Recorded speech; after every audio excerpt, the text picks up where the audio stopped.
The Project Gutenberg ebook of The Taking of Cloudy McGee. This ebook is for the use of anyone anywhere in the United States and most other parts of the world at no cost and with almost no restrictions whatsoever. You may copy it, give it away or reuse it under the terms of the Project Gutenberg license included with this ebook or online at www.gutenberg.org. If you are not located in the United States, you will have to check the laws of the country where you are located before using this ebook. Title: The Taking of Cloudy McGee. Author: W.C. Tuttle. Release date: March 4, 2024. Ebook number 73091. Language: English. Original publication: Garden City, Doubleday, Page & Co., 1926. Credits: Roger Frank and Sue Clark. Start of the Project Gutenberg ebook. The Taking of Cloudy McGee. The Taking of Cloudy McGee. The Taking of Cloudy McGee by W.C. Tuttle. Author of On the Prod, The Sundown Prodigal, etc. It was easy to see that fate had been kind to Ferdinand P. Putney, because he was not in jail. In fact, he never had been in jail. But he was comparatively a young man yet. He was 6 feet 3 inches tall, would weigh about 140, and wore a size 11 shoe. His face was very long, his eyes pouched, rather inclined to redness, which gave him the mien of a very old and very wise bloodhound. His almost yellow hair grew without much opposition from the barber, and he wore a derby hat of a decided green tinge. Ferdinand P. Putney was the lawyer of Lost Hills Town. The folks of Lost Hills were not given to carrying their troubles to the law, so one lawyer was enough. Ferdinand had been many things in his 40 years of life, but that has nothing to do with the fact that he had studied law a little. And there was another rather prominent man in Lost Hills, whose name was Amos K. Weed. Amos was the cashier of the Lost Hills Bank, made of his own soul. Ferdinand P. Putney was the captain, and a bottle drinker after working hours. Amos was a scrawny individual, 5 feet 6 inches tall, with a high, wide forehead, pinched nose, beady eyes and long, slender fingers. His shoulders were slightly stooped and he shuffled when he walked. Amos' life consisted mostly of looking up and down a column of figures.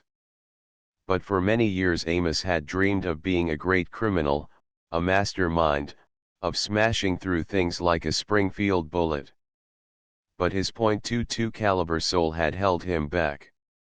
Amos usually figured out a perfect crime, dreamed that he was about to be hung, and discarded the plan. On this certain day Amos closed the bank at a few minutes after 3 o'clock. He carried his hat in his hand, and his breathing was slightly irregular. He fairly slunk away from the bank, shuffling his feet softly, as though afraid his departure might be heard. He covered the half-block to Ferdinand P. Putney's office in record time, and found the lawyer at his desk, tilted back in a chair, his big feet atop a pile of dusty books on the desk. Amos slammed the door behind him and stood there, panting heavily. Ferdinand shifted his gaze from the book, which he had been reading, and looked reprovingly upon Amos. "Well?" queried Ferdinand softly. "Well," squeaked Amos. It is likely he intended to thunder, but Amos' vocal cords were all of the E-string variety. He came closer to the lawyer, his Adam's apple doing a series of convulsive leaps, as though trying to break its bounds. Ferdinand closed the book and waited expectantly for Amos to go further in his conversation, which he did as soon as he had calmed his jerking throat. "Putney," he squeaked. "We're ruined." Ferdinand Putney slowly lowered his big feet, placed the book on the table and stood up. "This," he said huskily, "is terrible." "Just how are we ruined, Amos?" They didn't strike oil." "Oh." Ferdinand stared at Amos. "You mean you didn't strike oil?" "Us. You got me into it, Putney. You know darn well you did. You advised me to soak every cent I could get my hands onto in that Panhandle oil field. You did. You did. You did. You Ferdinand got into the spirit of the chant and began beating time on the desktop. And so you did, said Ferdinand. How much, Amos? Phew, $40,000. I didn't know you had that much. I didn't. Amos' voice went so high it almost failed to register. Then he whispered, running back down the scale. It was the bank money. Ha, Ferdinand nodded slowly, wisely. I'm going to have a hell of a time keeping you out of jail, Amos. You're as guilty as I am, shrilled Amos. Ferdinand shook his head. No lawyer was ever put in jail for giving wrong advice, Amos. But I'll do my best to defend you as soon as they put you in jail. You wanted your cut out of it, choked Amos. That was the agreement. You hinted that I might take a few dollars from the bank. I bought a third interest in a well, and they never struck oil. I'll tell the law that you helped me, that you advised me to steal from the bank, that you if you keep on talking that way, Amos, I won't defend you. Defend me? You talk like I was already arrested. It probably won't be long, Amos. Are you sure they'll miss it? Miss it? There's only 10,000 in the bank right now, and the bank examiner is due almost any day. We are lost, the captain shouted, as he staggered down the stairs, quoted Ferdinand. That's worse than I anticipated, Amos. You have practically looted the organization, and the Lost Hills depositors are not the kind that I know that all by heart, wailed Amos. They'll hang me. But there is still $10,000 in the bank, mused Ferdinand. Does Jim Eaton suspect you? Eaton was the president of the bank, a big, bluff sort of a person, who trusted Amos implicitly. Not yet, moaned Amos. Said Ferdinand judiciously. He rested his head on one hand, thinking deeply. And as he racked his brain for a solution out of the difficulty, a man came down the wooden sidewalk, bareheaded, his sleeves rolled to his elbow. It was Miles Rooney, the editor of the Lost Hills Clarion, a weekly effort, 7/8 syndicate matter and 1/8 sarcastic editorial. He was a living example of the fact that the Lost Hills Clarion was not a paying proposition. His sparse hair stood straight up in the breeze and in one bony hand he clutched a piece of paper. What am I going to do? He demanded, handing the paper to Ferdinand. I ask you, Putney. Putney read the paper slowly. It said, editor of Clarion, I been readin' what you said about me and I want you to know you're a liar and it ain't so. I've always had a first class reputation among men and I ain't no menace to nobody and nothing like it, and I'm goin' to make you wish you keep your damn nose out of my business. Yrs respy Cloudy McGee. Putney placed the paper on his desk and squinted at the editor. You wrote an editorial on Cloudy McGee, Yes. Do you know him, Mr. Rooney? I do not, Mr. Rooney flapped his arms dismally. I don't need to know a man of his reputation in order to flay him in print, Mr. Putney. He's a bad egg, put in Amos. Bad. Putney lifted his brows. He'd just as soon kill you as to look at you. If I was running a newspaper, I'd either say nice things about a killer, or I'd say nothing. What satisfaction is your opinion to me? Demanded the harassed editor. How can we stop him from coming here? We. Putney shook his head. He has nothing against me. I have never seen the man in my life. This is a case for the sheriff, not an attorney. Sheriff. The editor spat angrily. He and I do not speak. I wrote an editorial about the inefficiency of our sheriff's office, and now he won't help you save your life, eh? It amounts to that, Mr. Putney. You might apologize to Cloudy McGee, Mr. Rooney. I might, snapped Mr. Rooney. But when Cloudy McGee meets me, will he wait long enough to let me do it? The man has a terrible reputation. Why, there's $1,000 reward for him. Will a man of his type be satisfied with an apology? It would establish a precedent, murmured Putney. Still, there is only one thing for you to do, and that is to wait and see. McGee is a bank robber, I believe. Exactly. According to that letter, he will be here soon. If I were in your place, I would shut up shop and go away for a vacation. Couldn't we get out a restraining order, Mr. Putney? Yes, we could do that.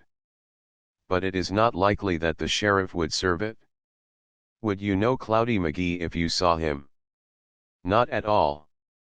No one in Lost Hills has ever seen him. McGee is a gambler, remarked Amos Weed, who remembered seeing a general description of McGee on a reward notice. They say he'll bet on anything. You might make him a gambling proposition, Rooney. Bet him that he can't hit me 3 times out of 4, retorted Rooney, as he picked up his letter and went away. Putney knitted his brows, as in deep thought, while Amos Weed gnawed a fingernail. Suddenly the lawyer got an inspiration. He leaned across the desk so suddenly that Amos almost bit his entire nail off. Watch for McGee, snapped Putney. You're in a bad fix, Amos. You might as well die for a goat as a lamb. You say there is $10,000 left in the bank in cash. All right. What do I get for my scheme? For your scheme? Tell it to me, Putney. On a 50-50 basis, Amos. If you win, I get half. And if I lose? You've already lost, you poor egg. All right, eagerly. 50-50, Putney. That's a bet, Amos. How soon will the bank examiner come? I don't know. He's due any old time. All right. Cloudy McGee is also coming to kill Miles Rooney. You see McGee before he kills Rooney. Not that we care what he does to Rooney, you understand, but he must postpone it. McGee is our meat. Watch for him, Amos. And as soon as you see him, bring him to me. But do this secretly. If there's any killing going on, remember I'm a lawyer, not a target. I'm no target either, declared Amos. I don't know Cloudy McGee, but I'll do my best. You've got to get me out of this. I took your advice once and lost. This is a cinch, assured Putney. Just let me get at McGee. 20 miles south of Lost Hills was the town of Salt Wells, from which place a stage line ran to Lost Hills. In a dingy little room at Salt Wells only hotel, 2 men sat at a table playing poker. It was early in the evening, and both men were too interested in the game to light a lamp. One man was tall and lean, with deep-set eyes and a long, damp-looking nose. He breathed through his mouth, and regularly he wiped a long, gnarled finger across his nose, in lieu of a handkerchief. The other man was also fairly tall, but not so thin. His face was also tanned, but his fingers were more nimble with the cards. He seemed greatly amused over his good luck. On the table between them was a cartridge belt and holstered Colt 6-shooter, and a scattering of currency. The man with the bothersome nose spread his hand, his watery eyes triumphant. But the other man spread his hand, and without a word he picked up the belt, gun, and money. Anything else? Asked the winner. No, the other man got heavily to his feet. I be cleaged. All right, partner. It was a good game, eh? Good game for you. The winner smiled and left the room, a huge sombrero, with an ornate silver band, tilted rakishly over one eye. The loser looked gloomily after him, flirting a forefinger across his nose. He dug in a pocket and took out several little bottles and boxes, which he studied closely. Each and every one was a guaranteed cure for colds. He selected a tablet from each receptacle, put them in his big mouth and took a big drink from a broken handle pitcher. Then he put on a derby hat, yanked it down around his ears, and went heavily down the hall and into the street. For several moments he stood on the wooden sidewalk, looking up and down the street, before crossing to the Road Runner Saloon, where he leaned against the bar. The sleepy-eyed bartender shuffled around behind the bar and waited for the order. Raj and rye, thickly. The bartender placed the bottle and glasses on the bar and watched the man toss off a full glass of the sweet whiskey. "You're the only man I ever seen that drank rock and rye all the time," observed the bartender. "Got a cold?" "I have. It's killed me by itches dab id." He sneezed violently, clinging to the bar with both hands. When he looked up there was a great fear in his eyes. "Why don't cha take something for it?" asked the bartender. "Take soap dig?" "I've tried id all." He shivered, and poured out another drink. "Had it long?" "Nah, this wod. Soap day I'll get pneumonia and die dab id." "A feller don't last long when he gets that," declared the bartender hollowly. The sufferer shook his head, shivered and sneezed. "You ought to take care of yourself, partner." "No use," wearily. "I be fought id all by life. It'll get be soap day dab it. It kinda takes the joy out of life, when you know darn well it'll get you in the end," sympathized the bartender. "Pneumonia is bad," nodded the man tearfully. "Shoots off your wid. Why don't cha see a doctor?" "Nope. Scared." "What you don't know won't hurt ya." He poured out another drink of sweet whiskey, shuddered violently, ran a finger across his nose and buttoned up his collar. "How far is id to Lost Hills?" "About 20 miles north of here." "Thanya." The man with the pneumonia complex went out into the night and approached a hitch rack, where several riding horse were tied. After looking them over he selected a tall sorrel.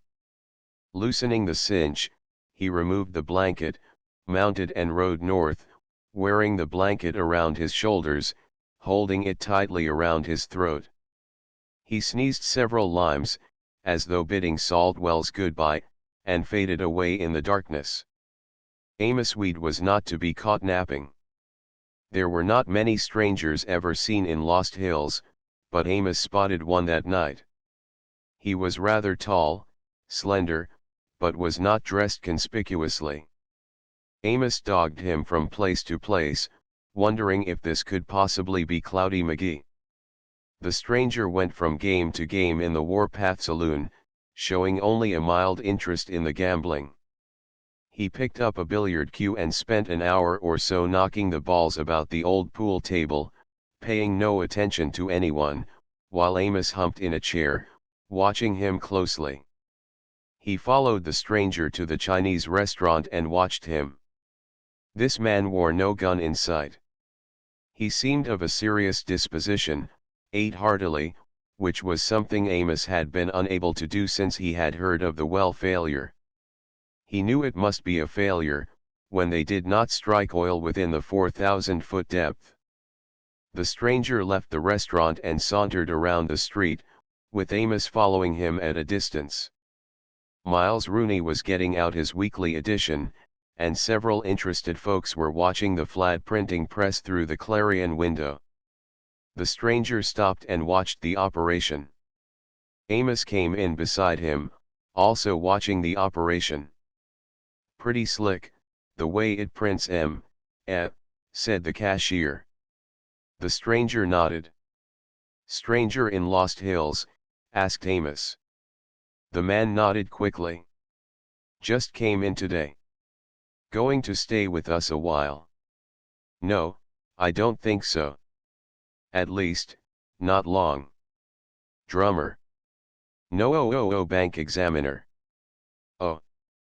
Amos dropped the subject and got away as fast as possible. This was terrible, he thought. If the bank examiner was in town, tomorrow his theft would be discovered. Amos felt of the knot which was already galling his left ear. Then he galloped down to Putney's house, almost fell in through the front door, and blurted out the news. I tell you, we're sunk, Putney. You are, you mean, indignantly. Oh, hell, wailed Amos. I might as well blow out my brains, I suppose. Well, said Putney judiciously, it might save complications. Might be safer to shoot the examiner. But I can't shoot straight, Put. You sure advised me into a lot of misery. What'll I do? Give yourself up. And get hung. Start running. Run where? I haven't got enough money to make a getaway. Well, you can shoot straight enough to kill yourself, can't you?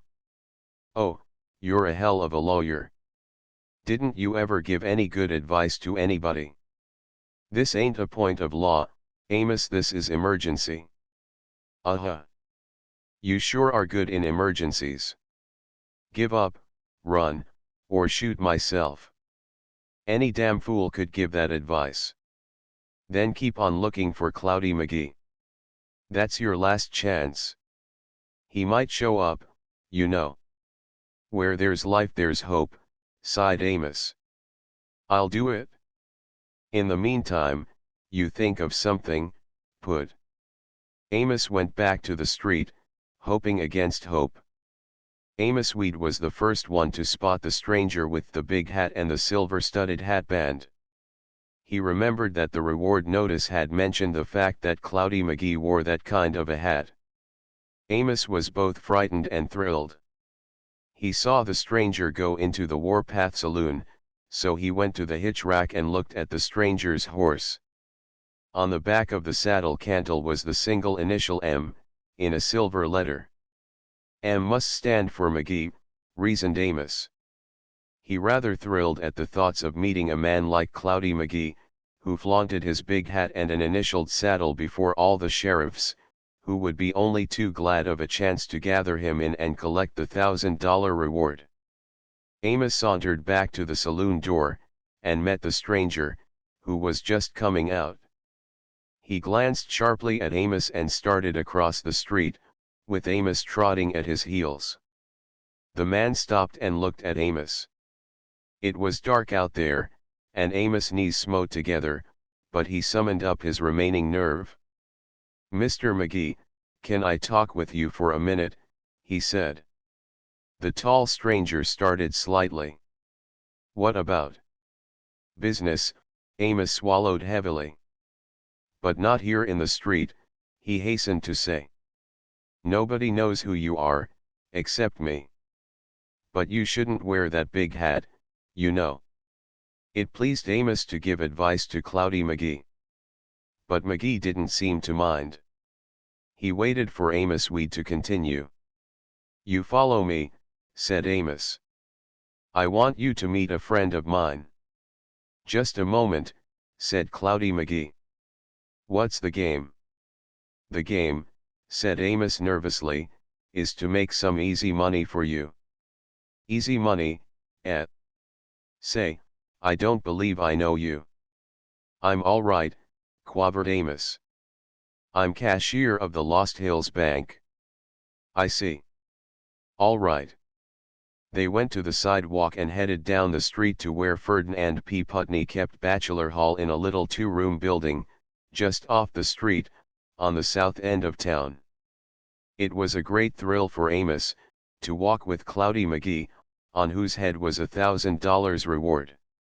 Cloudy stopped to light a cigarette, and Amos shivered as the match illuminated McGee's ornate sombrero. Amos was afraid that Jim Potter, the sheriff, might see him. A man was coming up the street toward them, but Amos did not know who it was. The man watched Amos and Cloudy McGee go in the front door of Ferdinand P. Putney's home. Against the lamplight it was easy for this man to see the huge sombrero. The man sneezed several times, cleared his throat raspingly and walked over toward Putney's front door. It was the man who had stolen the horse in Salt Wells. He had ridden almost to Lost Hills and turned the horse loose, not wishing to be arrested for horse stealing. Ferdinand P. Putney drew up 3 chairs, after shaking hands with Cloudy McGee. We were looking for you, Mr. McGee," said Putney. "Mr. Rooney, the editor of the Lost Hills Clarion, said you were coming to see him soon." Cloudy McGee nodded indifferently, and Amos mentally decided that the killing of an editor was merely an incident in the life of such a man as Cloudy McGee. "You are a man of action," said Putney, looking upon McGee with considerable favor. "What would you do for $1,000? McGee grinned. "All depends. I'm going to lay my cards on the table," said Putney. "A man of your caliber appreciates honesty." "Such is my reputation," nodded McGee. "All right."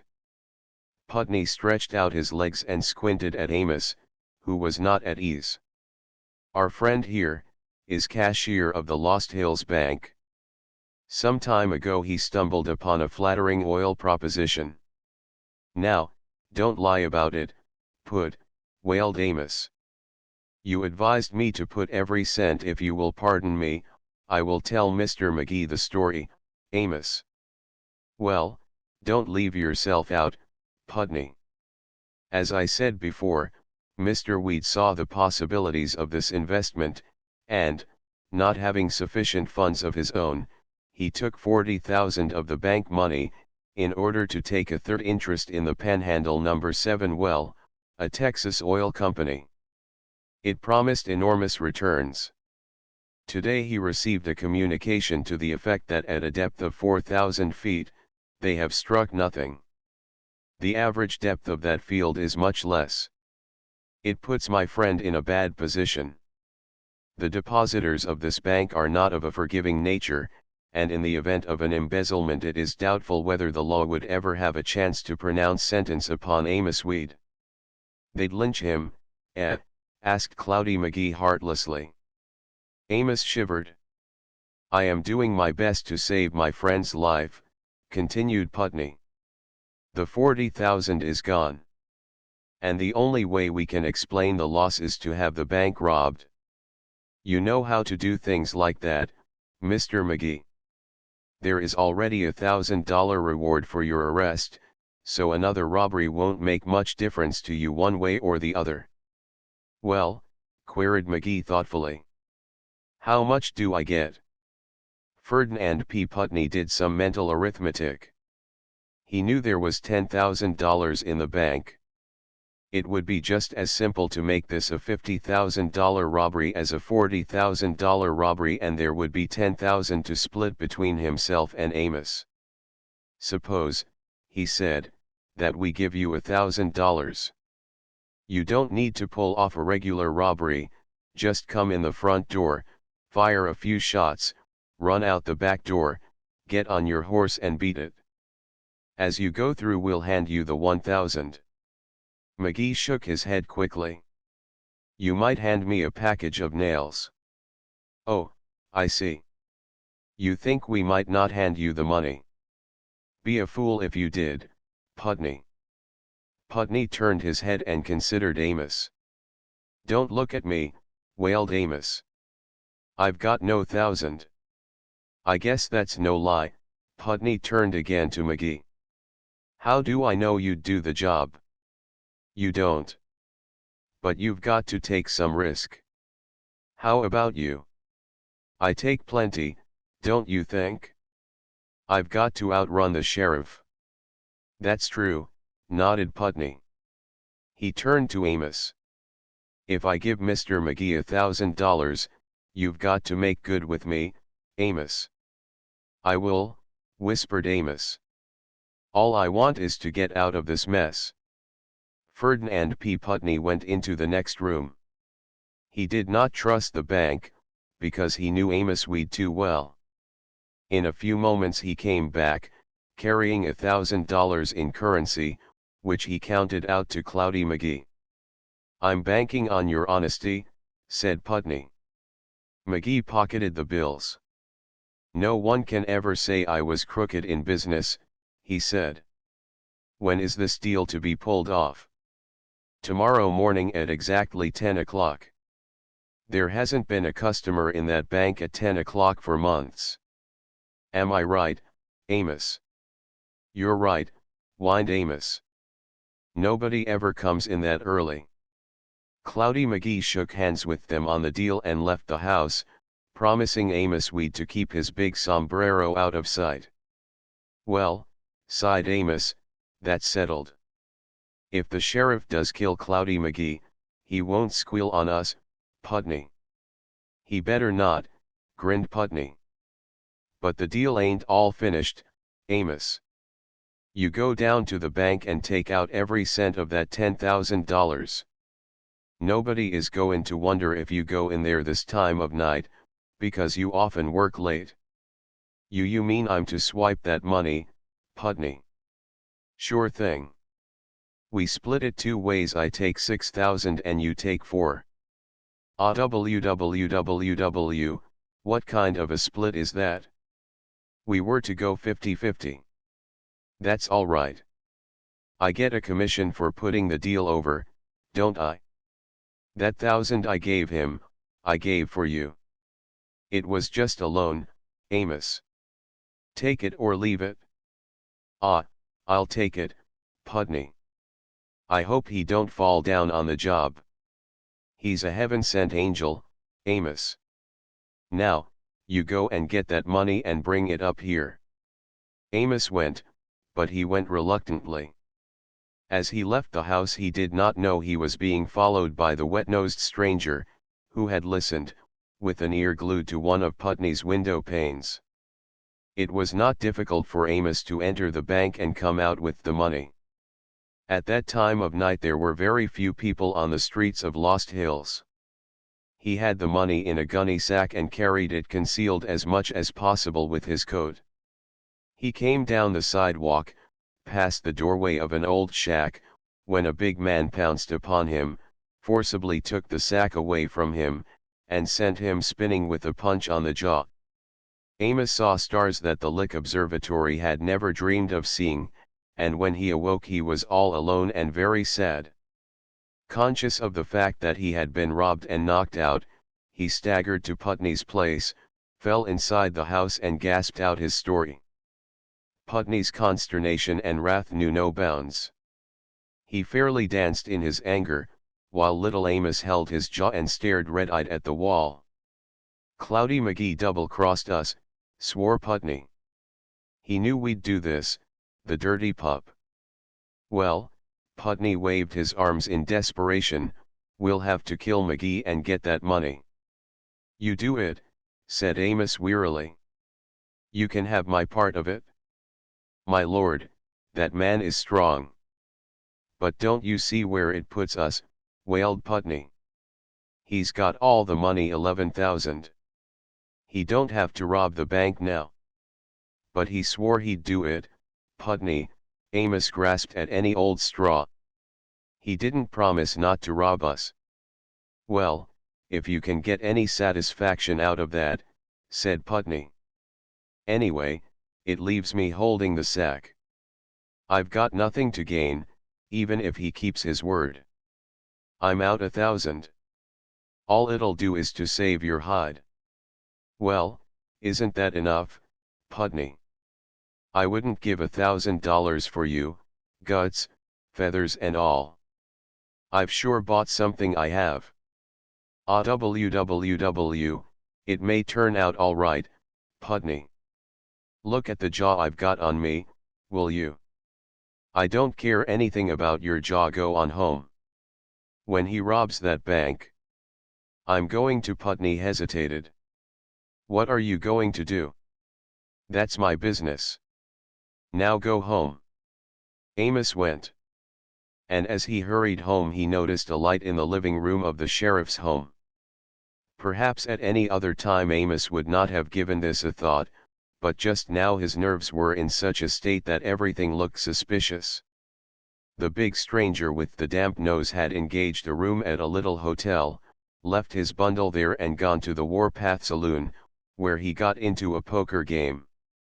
In a little while Cloudy McGee came in, bought a drink and tackled the roulette wheel. Several times the damp-nosed stranger glanced at Cloudy and found him looking. The first time they nodded, but the other glances were of suspicion instead of friendship. "You've got a bad cold, stranger," observed the dealer. "Yeah, dab ID. You ought to take something for it." "I have," the stranger swallowed heavily. "If I was you I'd see a doctor," declared one of the players. "I had a friend that died from pneumonia. Started just like your cold. I think I'll see a doctor in the morning, dab ID." Amos Weed slept little that night, and he got up in the morning with his nerves all frazzled out. He did not eat any breakfast.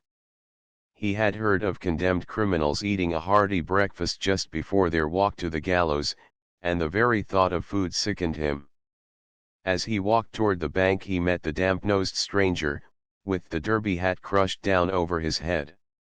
He sneezed just before they met, and Amos jerked as though someone had fired a gun. "I'm looking for the doctor," said the big man thickly. Amos sighed visibly and audibly, as he pointed out the doctor's residence. "That ya," nodded the sufferer, and went on. Amos looked after him, wondering who he was, and then went on to the bank. It was about 10 minutes of 10, when Amos opened the doors and went in, closing them behind him. The bank did not open until 10 o'clock. Amos looked out the front windows, his heart pounding against his ribs. It was within 10 minutes of the time that would see him saved or sunk. He went to the rear door, throwing back the heavy bolts, which would give Cloudy McGee a chance to make his getaway, if he were still going to carry out his plan. A glance showed that McGee's horse was behind the bank. Amos Weed's hopes arose like a well-filled balloon. At least Cloudy McGee was shooting square. Then he saw Ferdinand P. Putney coming down the alley behind the street, carrying a double-barrel shotgun. Amos closed the door, peeking through a crack, watching Putney, who came in behind the bank. He looked all around. A huge packing case and several smaller boxes gave him a hiding place, into which he crawled. Amos drew away from the door, his eyes squinting painfully. It was evident to him that Ferdinand P. intended to intercept Cloudy McGee and try to get back his money. And Amos realized that Putney was going to ruin the whole scheme. If Cloudy was forced to stop and argue the case with Putney, it would give the sheriff time to catch him, and then there would be no chance to prove that McGee had stolen the $50,000.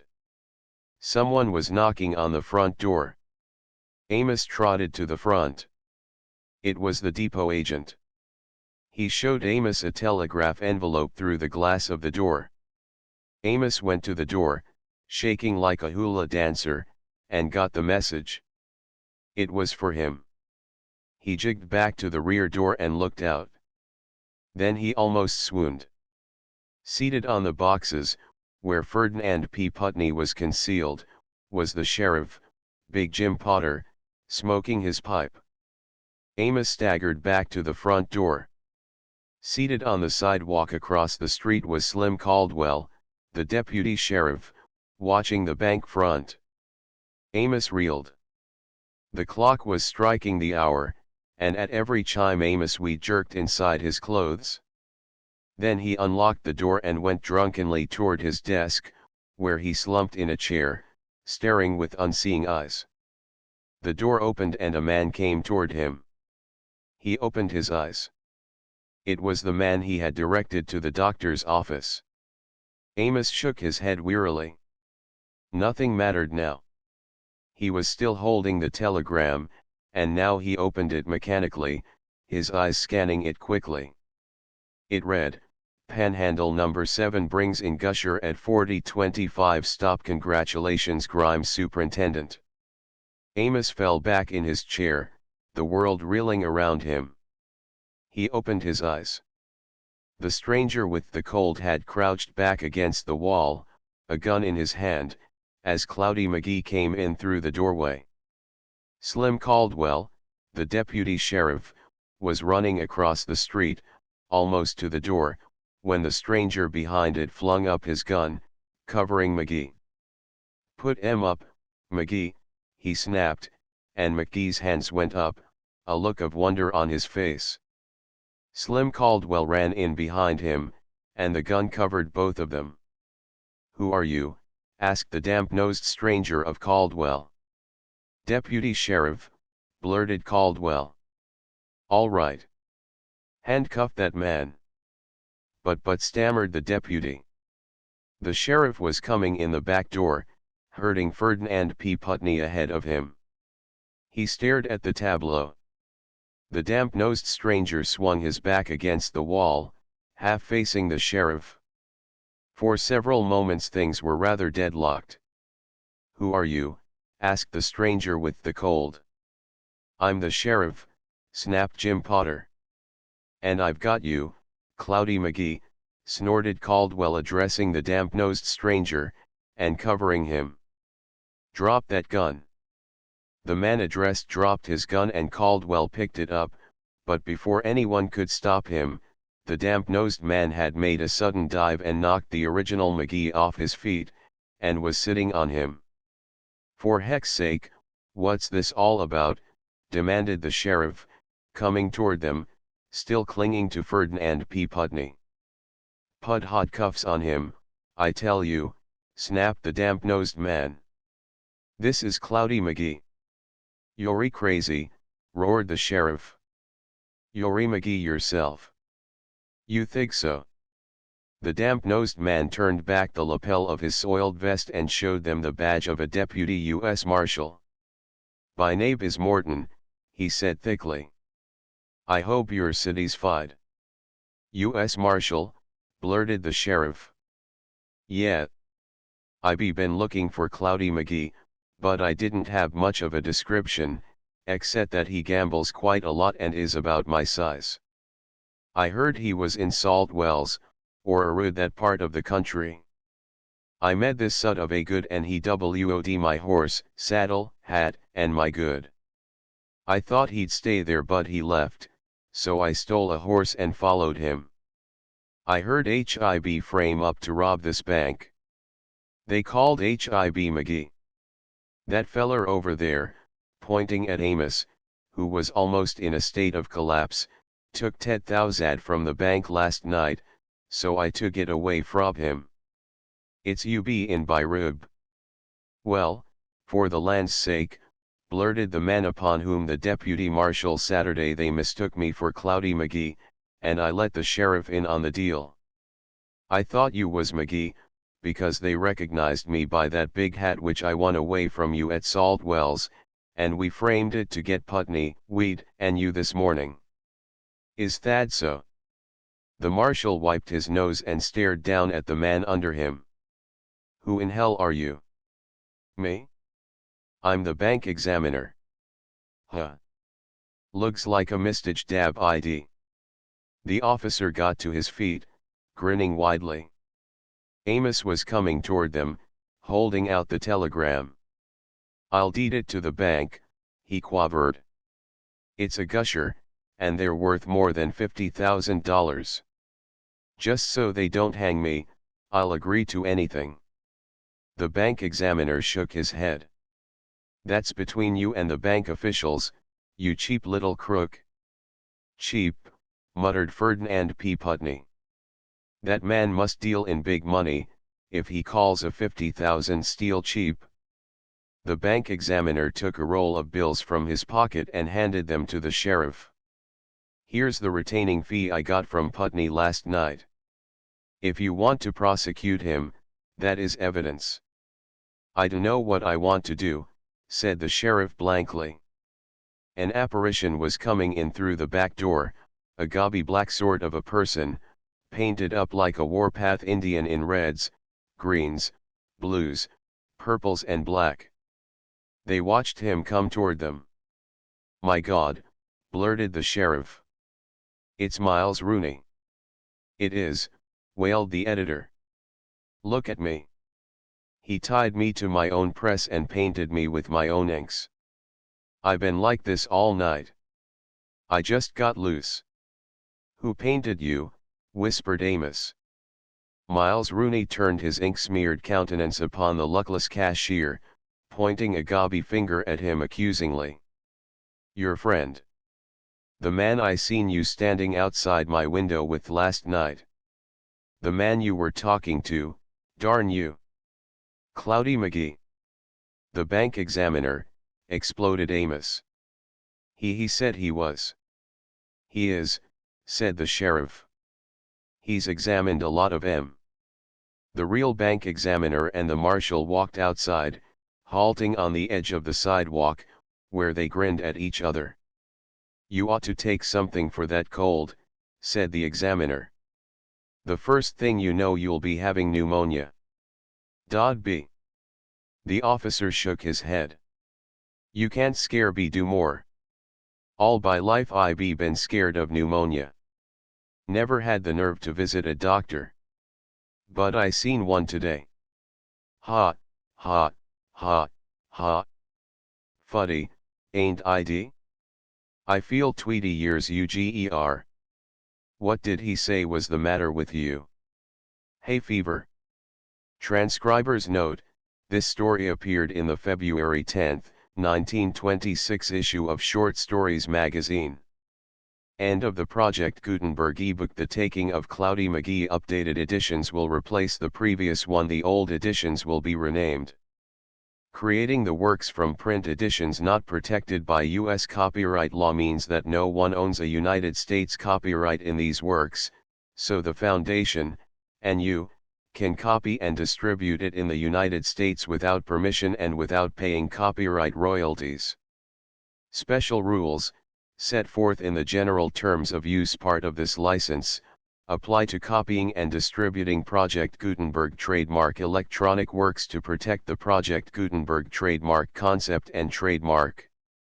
Project Gutenberg is a registered trademark, and may not be used if you charge for an ebook, except by following the terms of the trademark license, including paying royalties for use of the Project Gutenberg trademark. If you do not charge anything for copies of this ebook, complying with the trademark license is very easy. You may use this ebook for nearly any purpose, such as creation of derivative works, reports, performances, and research. Project Gutenberg ebooks may be modified and printed and given away. You may do practically anything in the United States with ebooks not protected by U.S. copyright law. Redistribution is subject to the trademark license, especially commercial redistribution. Start, full license. The full Project Gutenberg license. Please read this before you distribute or use this work to protect the Project Gutenberg trademark mission of promoting the free distribution of electronic works. By using or distributing this work, or any other work associated in any way with the phrase Project Gutenberg, you agree to comply with all the terms of the full Project Gutenberg trademark license available with this file or online at www.gutenberg.org/license. Section 1. General Terms of Use and Redistributing Project Gutenberg Trademark Electronic Works 1.a. By reading or using any part of this Project Gutenberg trademark electronic work, you indicate that you have read, understand, agree to and accept all the terms of this license and intellectual property, trademark/copyright, agreement. If you do not agree to abide by all the terms of this agreement, you must cease using and return or destroy all copies of Project Gutenberg trademark electronic works in your possession. If you paid a fee for obtaining a copy of or access to a Project Gutenberg trademark electronic work and you do not agree to be bound by the terms of this agreement, you may obtain a refund from the person or entity to whom you paid the fee as set forth in paragraph 1.e.8. 1.b Project Gutenberg is a registered trademark. It may only be used on or associated in any way with an electronic work by people who agree to be bound by the terms of this agreement. There are a few things that you can do with most Project Gutenberg trademark electronic works even without complying with the full terms of this agreement. See paragraph 1.c below. There are a lot of things you can do with Project Gutenberg trademark electronic works if you follow the terms of this agreement and help preserve free future access to Project Gutenberg trademark electronic works. See paragraph 1.e below. 1.c. The Project Gutenberg Literary Archive Foundation, the foundation or PGLOF, owns a compilation copyright in the collection of Project Gutenberg trademark electronic works. Nearly all the individual works in the collection are in the public domain in the United States. If an individual work is unprotected by copyright law in the United States and you are located in the United States, we do not claim a right to prevent you from copying, distributing, performing, displaying, or creating derivative works based on the work as long as all references to Project Gutenberg are removed. Of course, we hope that you will support the Project Gutenberg trademark mission of promoting free access to electronic works by freely sharing Project Gutenberg trademark works in compliance with the terms of this agreement for keeping the Project Gutenberg trademark name associated with the work. You can easily comply with the terms of this agreement by keeping this work in the same format with its attached full Project Gutenberg trademark license when you share it without charge with others. 1.d. The copyright laws of the place where you are located also govern what you can do with this work. Copyright laws in most countries are in a constant state of change. If you are outside the United States, check the laws of your country in addition to the terms of this agreement before downloading, copying, displaying, performing, distributing or creating derivative works based on this work or any other Project Gutenberg trademark work. The Foundation makes no representations concerning the copyright status of any work in any country other than the United States. 1.e Unless you have removed all references to Project Gutenberg, 1.e.1. The following sentence, with active links to, or other immediate access to, the full Project Gutenberg trademark license must appear prominently whenever any copy of a Project Gutenberg trademark work, any work on which the phrase Project Gutenberg appears, or with which the phrase Project Gutenberg is associated, is accessed, displayed, performed, viewed, copied or distributed. This ebook is for the use of anyone anywhere in the United States and most other parts of the world at no cost and with almost no restrictions whatsoever. You may copy it, give it away or reuse it under the terms of the Project Gutenberg license included with this ebook or online at www.gutenberg.org. If you are not located in the United States, you will have to check the laws of the country where you are located before using this ebook. 1.e.2. If an individual Project Gutenberg trademark electronic work is derived from texts not protected by U.S. copyright law, does not contain a notice indicating that it is posted with permission of the copyright holder, the work can be copied and distributed to anyone in the United States without paying any fees or charges. If you are redistributing or providing access to a work with the phrase Project Gutenberg associated with or appearing on the work, you must comply either with the requirements of paragraphs 1.e.1 through 1.e.7 or obtain permission for the use of the work and the Project Gutenberg trademark as set forth in paragraphs 1.e.8 or 1.e.9.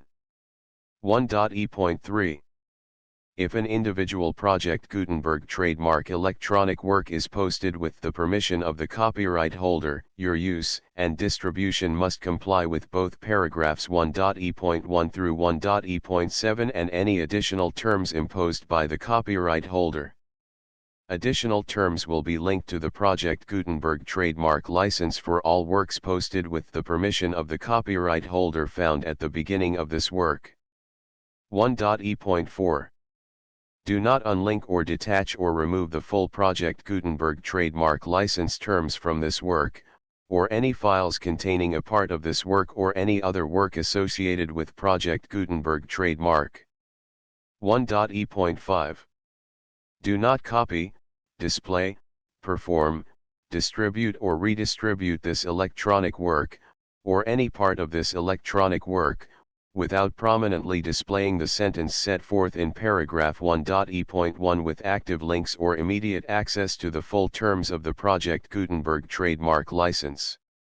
1.e.6 You may convert to and distribute this work in any binary, compressed, marked up, non-proprietary or proprietary form, including any word processing or hypertext form.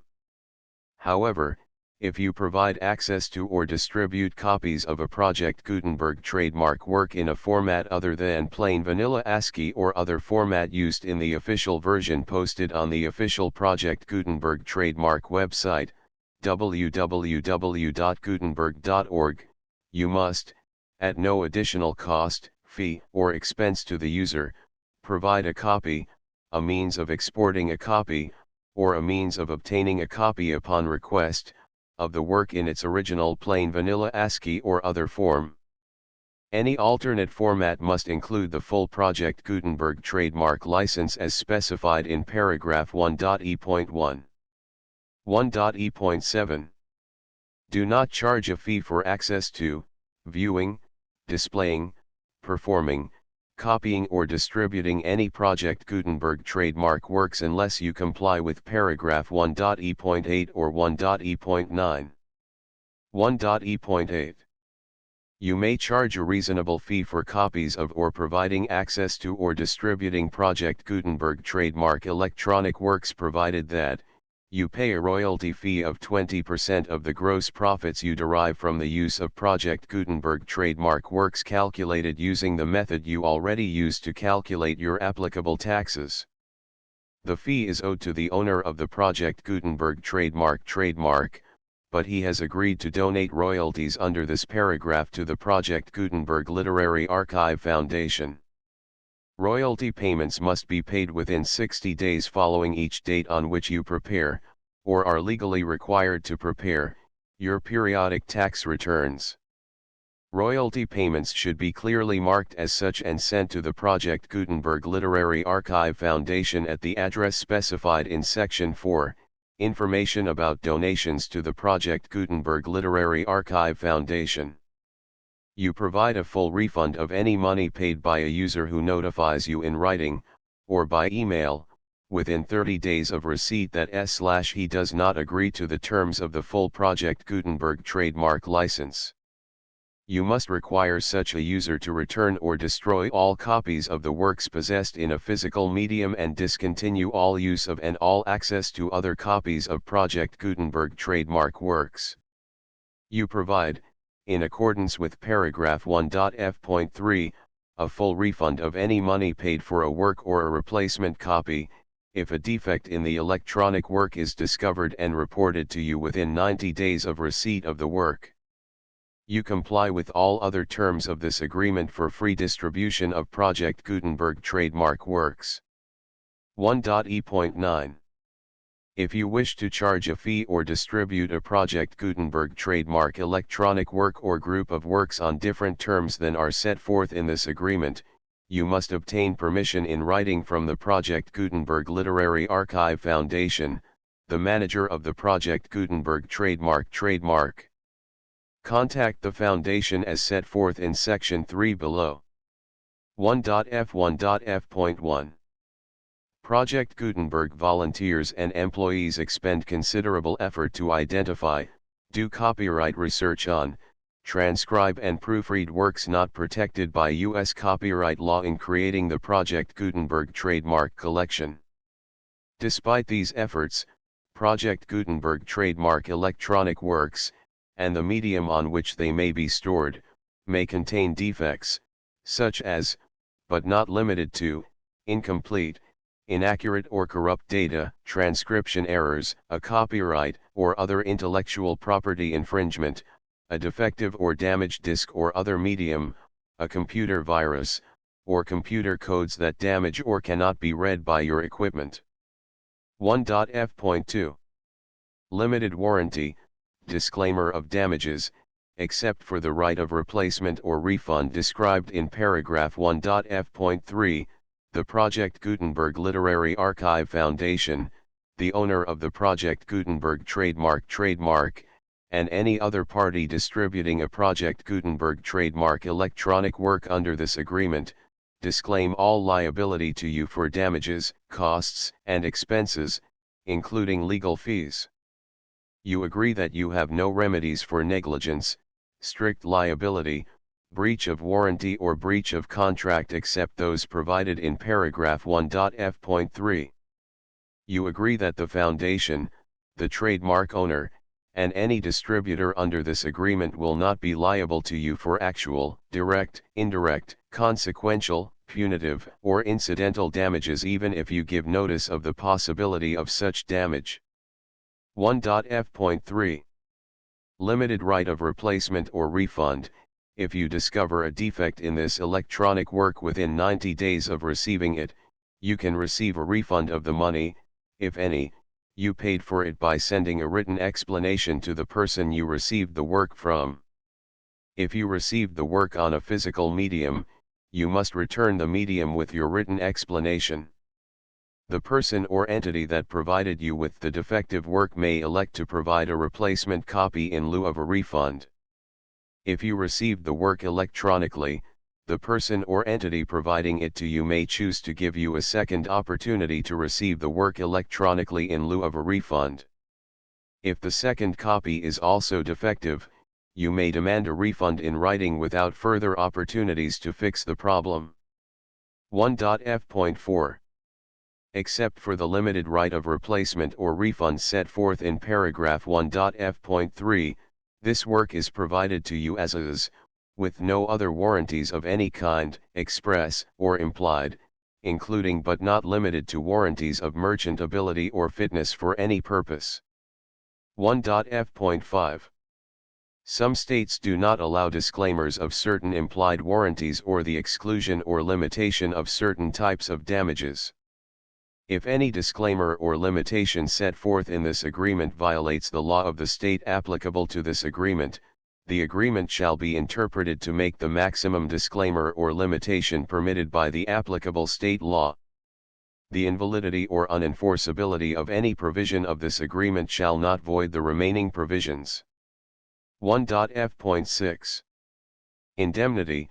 You agree to indemnify and hold the foundation, the trademark owner, any agent or employee of the foundation, anyone providing copies of Project Gutenberg trademark electronic works in accordance with this agreement, and any volunteers associated with the production, promotion, and distribution of Project Gutenberg trademark electronic works, harmless from all liability, costs, and expenses, including legal fees, that arise directly or indirectly from any of the following which you do or cause to occur.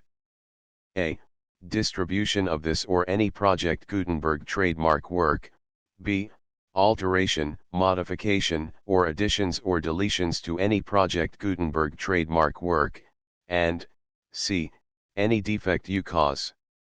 Section 2. Information about the mission of Project Gutenberg trademark. Project Gutenberg trademark is synonymous with the free distribution of electronic works in formats readable by the widest variety of computers including obsolete, old, middle-aged, and new computers. It exists because of the efforts of hundreds of volunteers and donations from people in all walks of life. Volunteers and financial support to provide volunteers with the assistance they need are critical to reaching Project Gutenberg trademark's goals and ensuring that the Project Gutenberg trademark collection will remain freely available for generations to come. In 2001, the Project Gutenberg Literary Archive Foundation was created to provide a secure and permanent future for Project Gutenberg trademark and future generations.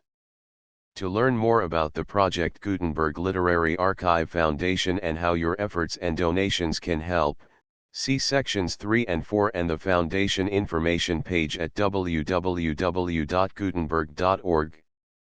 Section 3. Information about the Project Gutenberg Literary Archive Foundation. The Project Gutenberg Literary Archive Foundation is a non-profit 501(c)(3) educational corporation organized under the laws of the state of Mississippi and granted tax-exempt status by the Internal Revenue Service. The Foundation's IN or Federal Tax Identification Number is 64-6221541. Contributions to the Project Gutenberg Literary Archive Foundation are tax-deductible to the full extent permitted by U.S. federal laws and your state's laws. The Foundation's business office is located at 809 North 1500 West, Salt Lake City, Utah 841168015961887. Email contact links and up-to-date contact information can be found at the Foundation's website and official page at www.gutenberg.org/contact. Section 4. Information about donations to the Project Gutenberg Literary Archive Foundation. Project Gutenberg trademark depends upon and cannot survive without widespread public support and donations to carry out its mission of increasing the number of public domain and licensed works that can be freely distributed in machine-readable form accessible by the widest array of equipment including outdated equipment. Many small donations, $1 to $5,000, are particularly important to maintaining tax-exempt status with the IRS. The Foundation is committed to complying with the laws regulating charities and charitable donations in all 50 states of the United States. Compliance requirements are not uniform and it takes a considerable effort, much paperwork, and many fees to meet and keep up with these requirements. We do not solicit donations in locations where we have not received written confirmation of compliance. To send donations or determine the status of compliance for any particular state, visit www.gutenberg.org/donate. While we cannot and do not solicit contributions from states where we have not met the solicitation requirements, we know of no prohibition against accepting unsolicited donations from donors in such states who approach us with offers to donate. International donations are gratefully accepted, but we cannot make any statements concerning tax treatment of donations received from outside the United States. U.S. laws alone swamp our small staff. Please check the Project Gutenberg web pages for current donation methods and addresses. Donations are accepted in a number of other ways including checks, online payments, and credit card donations. To donate, please visit www.gutenberg.org/donate. Section 5. General information about Project Gutenberg trademark electronic works. Professor Michael S. Hart was the originator of the Project Gutenberg trademark concept of a library of electronic works that could be freely shared with anyone. For 40 years, he produced and distributed Project Gutenberg trademark ebooks with only a loose network of volunteer support. Project Gutenberg trademark ebooks are often created from several printed editions, all of which are confirmed as not protected by copyright in the U.S. unless a copyright notice is included. Thus, we do not necessarily keep ebooks in compliance with any particular paper edition. Most people start at our website, which has the main PG search facility, www.gutenberg.org. This website includes information about Project Gutenberg trademark, including how to make donations to the Project Gutenberg Literary Archive Foundation, how to help produce our new ebooks, and how to subscribe to our email newsletter to hear about new ebooks. The taking of Cloudy McGee, the full Project Gutenberg license.